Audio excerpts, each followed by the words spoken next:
Next topic है SDLC यानी कि सिस्टम डेवलपमेंट लाइफ साइकिल। यहाँ पर सिस्टम डेवलपमेंट लाइफ साइकिल के बारे में हम समझेंगे, लेकिन सबसे पहले हमें यह समझना होगा कि सिस्टम किसे कहा जाता है।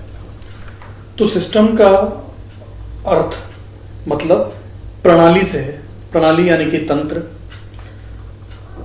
सिस्टम हर उस वातावरण या हर उस मशीनरी को कहा जाता है जहां पर एलिमेंट्स की संख्या एक से ज्यादा हो, जहां पर पार्ट्स तत्व एक से ज्यादा हो। जैसे हम कंप्यूटर को कंप्यूटर सिस्टम कहते हैं, पूरा नाम उसका कंप्यूटर सिस्टम कहा जाता है, क्योंकि कंप्यूटर में कंप्यूटर नाम की तो इनफैक्ट कोई चीज होती ही नहीं है। बजाय इसके कंप्यूटर में कई सारे पार्ट्स हैं, जैसे कीबोर्ड है, माउस है, रैम है, रोम है, मॉनिटर है। तो ये सारे पार्ट्स मिलकर के कंप्यूटर को बनाते हैं। तो इसीलिए कंप्यूटर का पूरा नाम कंप्यूटर सिस्टम है। तो सिस्टम हर उस प्रणाली को या हर उस मशीनरी को या हर उस वातावरण को कहा जाएगा जहां पर तत्वों की संख्या, एलिमेंट्स की संख्या, पार्ट्स की संख्या एक से ज्यादा हो, और जहां पर ये सभी पार्ट्स मिलकर एक साथ एक उद्देश्य की प्राप्ति के लिए काम कर रहे हों। बात कंप्यूटर सिस्टम तक ही सीमित नहीं है। यदि हम ह्यूमन बॉडी की बात करें, मनुष्य के शरीर की, तो मनुष्य का शरीर भी एक भाग से मिलकर नहीं बना है। कई सारे भाग हैं जो ह्यूमन की बॉडी को बनाते हैं, इसलिए ह्यूमन बॉडी भी एक तरह का सिस्टम है। इसके अलावा यदि हम सोलर सिस्टम की बात करें यानी सौर मंडल की, तो सौर मंडल में भी कोई एक चीज नहीं है, कई सारी गैलेक्सीज हैं, कई सारे स्टार्स हैं, बहुत सारे एलिमेंट्स हैं जो सौर मंडल को बनाते हैं। तो यहाँ यूं समझ लीजिए कि बात केवल कंप्यूटर की ही नहीं है, बात यह है कि हर वो चीज जहां पर तत्वों की संख्या एक से ज्यादा हो। जैसे हम पुलिस डिपार्टमेंट की बात करें तो पुलिस डिपार्टमेंट भी अपने आप में एक तरह का सिस्टम है, क्योंकि स्वाभाविक है वहां पर भी कोई एक व्यक्ति नहीं है, वहां कई सारे लोग हैं जो मिलकर के पूरे सिस्टम को डेवलप करते हैं। तो यहाँ सबसे पहले ये समझ लीजिए कि सिस्टम क्या है। सिस्टम में जैसा कि बार बार आपको बताता हूँ, सिस्टम वो प्रणाली है या वो मशीनरी भी हो सकती है, वो वातावरण भी हो सकती है, वो हर चीज हो सकती है जहां पर कोई एकल सिंगल एलिमेंट नहीं हो, जहां कई सारे एलिमेंट्स हो, मिलकर एक उद्देश्य के लिए कार्य कर रहे हो, उन सभी को सिस्टम के नाम से जाना जाता है। अब इस टॉपिक में यही हमको समझना है कि सिस्टम का विकास आखिरकार कैसे होता है, किस तरह सिस्टम बनाया जाता है, या जो प्राकृतिक रूप से नेचुरली सिस्टम बने हुए हैं वो आखिरकार कैसे बने। तो इसका पूरा एक जीवन चक्र है सिस्टम के बनने का, सिस्टम के डेवलप होने का, पूरी एक लाइफ साइकिल है, और इस पूरी लाइफ साइकिल को ही सिस्टम डेवलपमेंट लाइफ साइकिल के नाम से जाना जाता है। ये ग्राफिक आप देख सकते हैं जो कि सिस्टम की लाइफ साइकिल को दर्शाता है। हालांकि मैं इसमें एक एक स्टेप को आप समझाऊंगा, फिलहाल आप चाहें तो इस डायग्राम को ड्रॉ कर सकते हैं।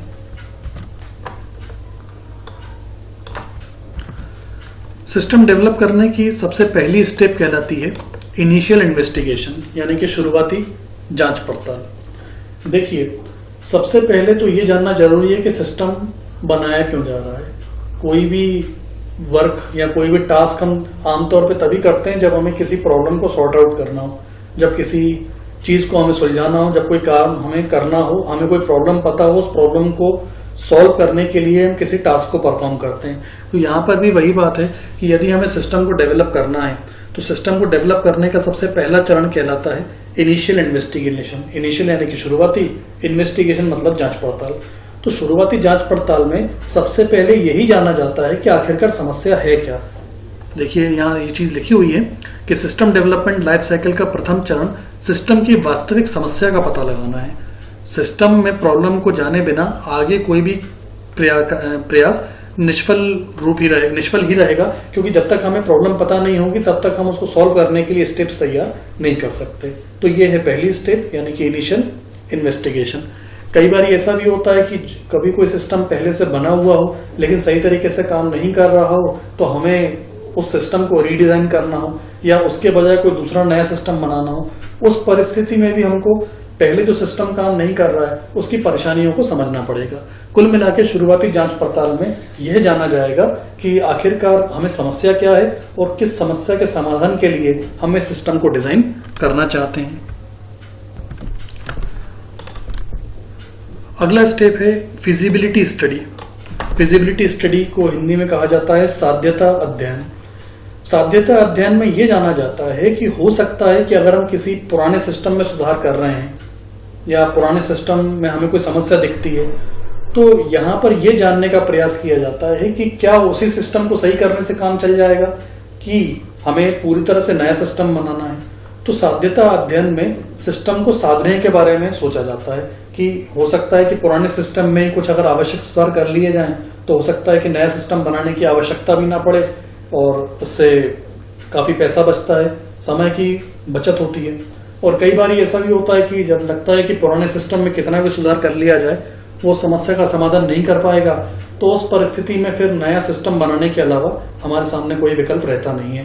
तो फिजिबिलिटी स्टडी में कुल मिलाकर पूरी तरह से अध्ययन किया जाता है और समस्याओं के ओवरव्यू को समझा जाता है कि आखिरकार इस चीज को हमें किस तरह से सॉल्व करना है।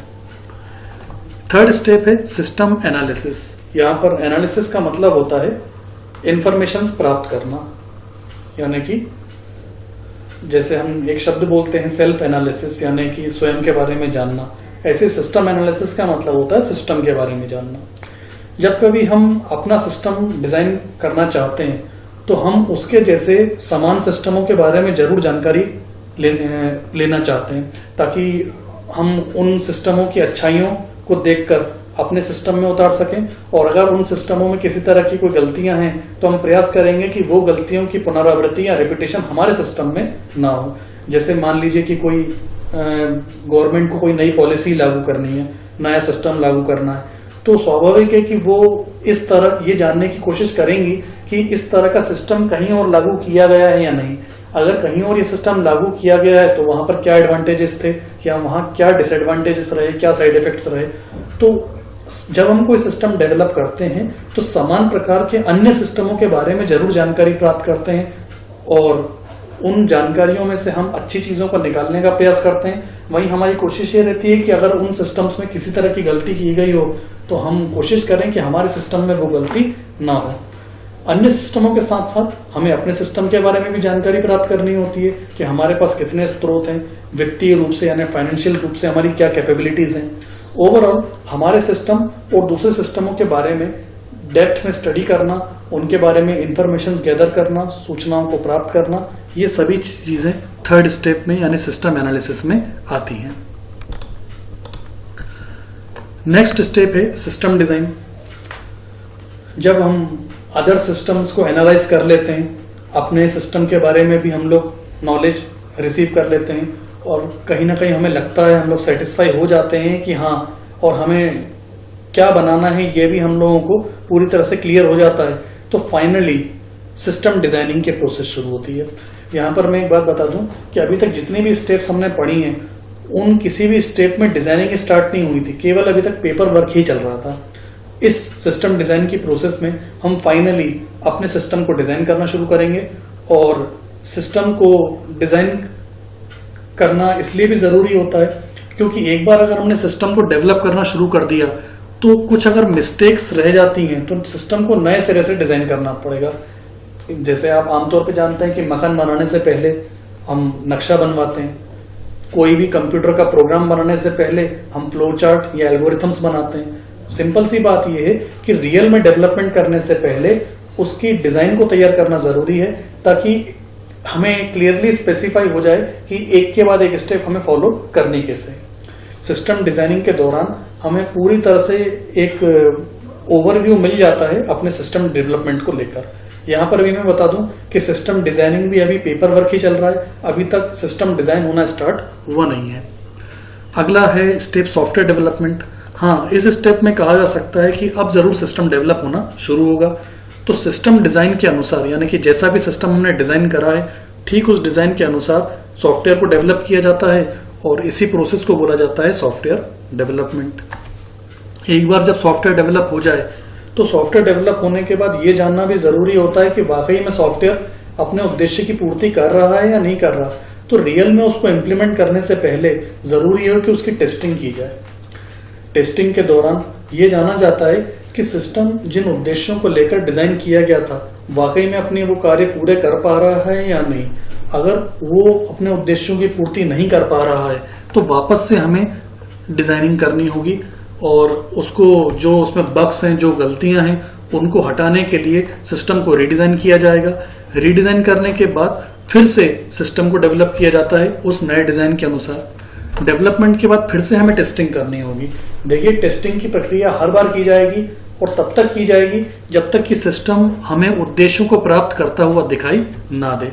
जब ऐसा लगने लगे कि हाँ, सिस्टम पूरी तरह से अपने उद्देश्यों की प्राप्ति कर रहा है और जिस सोच के साथ हमने उसको डिजाइन करा था, जिस समस्या का निवारण के लिए हमने उसको बनाया था, अगर वो ये सारी चीजें अचीव कर पा रहा है तो उसे टेस्टिंग में सफल माना जाएगा।